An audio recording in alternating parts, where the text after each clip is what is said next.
Doctor Zakia on public health specialist और आज मैं आई हूँ एक और हेल्थ से रिलेटेड मुफीद वीडियो के साथ।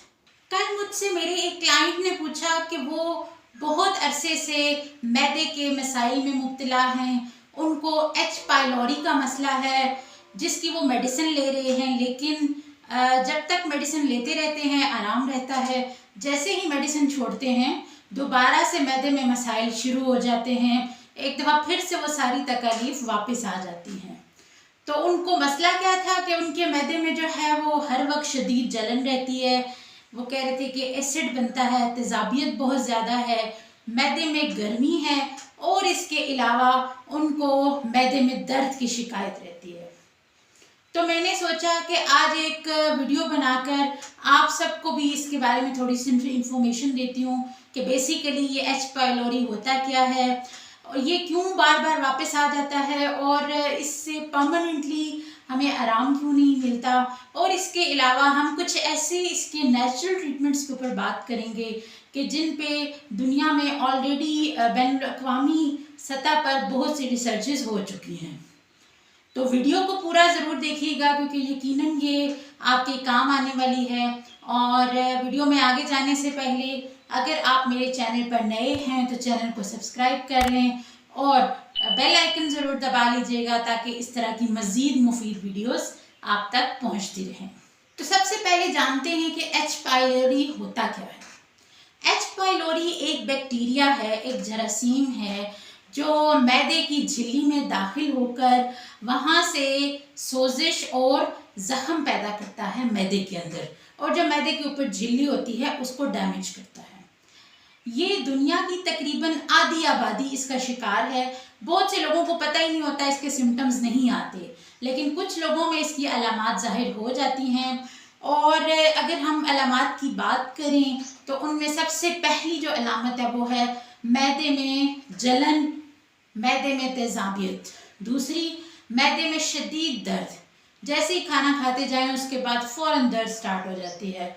फिर खट्टी डकारें आना, भूख ना लगना, हर वक्त के या मतली आना, इसके अलावा वज़न कम हो जाना, और कुछ लोगों को ये मसला होता है कि उनकी वो जब बात करते हैं, सांस लेते हैं तो मुंह से बदबू आती है, तो ये भी एच पाइलोरी की वजह से हो सकता है। अगर हम बात करें कि इसकी वजूहात क्या हैं, ये क्यों होता है, तो ये बैक्टीरिया जो है ये मुख्तलिफ तरीक़ों से हमारे मैदे में दाखिल हो सकता है।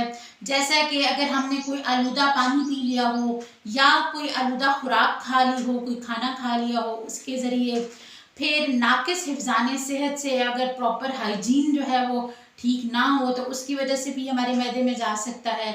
इसके अलावा अगर किसी को ऑलरेडी एच पाइलोरी का मसला हो और उससे बहुत करीबी रब्ता, लाइक कि अगर उसका थूक वगैरह या उसके साथ एक बर्तन में खाना खाने से ये दूसरे इंसान में मुंतकिल हो सकता है। और इसके अलावा जो लोग ज़रूरत से ज़्यादा पेन किलर्स या एंटीबायोटिक्स का इस्तेमाल करते हैं, ज़रा सा मसला हुआ नहीं और फ़ौरन एंटीबायोटिक ले ली या दर्द की गोलियां खा ली, तो उससे भी उनकी जो मैदे की झिल्ली है कमज़ोर हो जाती है और मुदाफ़ती निज़ाम जो है वो बॉडी का वीक होकर ये बैक्टीरिया आपके मैदे में दाखिल हो जाता है। जब लोगों को ये मसला होता है तो अक्सर लोग डॉक्टर के पास जाते हैं तो उन्हें ट्रिपल थेरेपी या फिर क्वाड्रपल थेरेपी स्टार्ट कराई जाती है, जिसमें एंटीबायोटिक्स होती हैं, उसके साथ साथ एसिड कम करने वाली दवाएं जिसे हम राइजिक वगैरह कहते हैं वो होती हैं, और साथ में बिस्मिथ कंपाउंड होता है, ये सारी मिला कर दी जाती हैं। लेकिन फिर भी बहुत से मरीज़ों में ऐसा है कि ये जो मेडिकल ट्रीटमेंट है ये नाकाम हो जाता है। क्यों? क्योंकि बार बार एंटीबायोटिक्स खाने से बॉडी के अंदर एंटीबायोटिक रेजिस्टेंस बढ़ जाता है। इसके अलावा अक्सर जो मरीज़ हैं वो कोर्स मुकम्मल नहीं करते तो उससे भी वो एंटीबायोटिक्स बॉडी पे काम करना छोड़ देती हैं। और ये जो दवाएं हैं ये वक्ती तौर पे क्या करती हैं कि मैदे के माहौल को बदल देती हैं, बेहतर बनाती हैं, लेकिन जड़ से इसको ख़त्म नहीं करती। और इसके अलावा जब तक हम अपनी डाइट और लाइफस्टाइल को जो है वो मॉडिफाई नहीं करेंगे, उसको प्रॉपरली एक सही वे में नहीं लेके आएंगे, तब तक भी सिर्फ दवाइयों से काम नहीं चलता। इसलिए अक्सर लोग, मैंने देखा है, ये शिकायत करते हैं कि दवाएं लेने से आराम आता है, लेकिन जैसे ही हम दवा छोड़ते हैं तो मसला दोबारा से स्टार्ट हो जाता है। तो चूँकि जो एलोपैथिक मेडिसिन है या जो मेडिकल ट्रीटमेंट है वो इसका परमानेंट हल नहीं है, तो डाइट के साथ साथ हम कुछ नेचुरल ट्रीटमेंट्स की तरफ भी जा सकते हैं जो कि इसके इलाज के लिए काफ़ी मुफीद माने जाते हैं। ये वो तरीके हैं जो कि इंटरनेशनल डिफरेंट रिसर्चेज हुई और उनमें कई लोगों को इससे फ़ायदा हुआ और वो रिसर्चेज पे प्रॉपर पब्लिश हुई हैं डिफरेंट जर्नल्स के अंदर। तो हम उन्हीं के ऊपर बात करेंगे। तो सबसे पहली जो इसमें चीज़ है प्रोबायोटिक्स। प्रोबायोटिक्स वो सारी ग़िज़ाएँ, वो सारी चीज़ें हैं जो कि हमारे बॉडी के अंदर फ़ायदेमंद बैक्टीरियाज को लेके आती हैं। इससे क्या होता है, जैसे कि अगर हम बात करें, एक जर्नल है हेलिकोबैक्टर, उनकी 2017 की रिपोर्ट है जिसमें वो कहते हैं कि जी प्रोबायोटिक इस्तेमाल करने से एच पाइलोरी की शिद्दत कम होती है और दवाओं के साइड इफ़ेक्ट्स भी कम हो जाते हैं। तो प्रोबायोटिक्स अगर हम देखें तो सबसे अच्छा सोर्स हमारे पास दही है। आप हर खाने के साथ दही का इस्तेमाल करें, ये बेहतरीन प्रोबायोटिक्स है। इसके साथ साथ किमची है, सॉरक्राउट है और कुछ प्रोबायोटिक कैप्सूल्स भी मिलते हैं, उनको भी इस्तेमाल किया जा सकता है। दूसरी चीज़ है मैस्टिक गम। ये गोंद की तरह की एक चीज़ होती है जो कि दरख्त की छाल से बनती है। यूनान में एक तहकीक हुई, उस तहकीक में ये पाया गया कि रोज़ाना 1 ग्राम मैस्टिक गम का इस्तेमाल करने से एच पाइलोरी का जो है वो जड़ से ख़त्म हो जाता है। तो ये बहुत बेहतरीन है और ये आपको इजीली मिल भी जाएगी। अगर आप अपने करीब तरीन 50 स्टोर पे जाएं, उन्हें बताएं कि हमें मैस्टिक गम चाहिए, वो आपको दे देंगे। तो आप रोज़ाना इसका जो है वो खाली पेट 1 चम्मच सुबह और 1 शाम जो है वो खाने से पहले इस्तेमाल करें, ये बहुत फ़ायदेमंद है।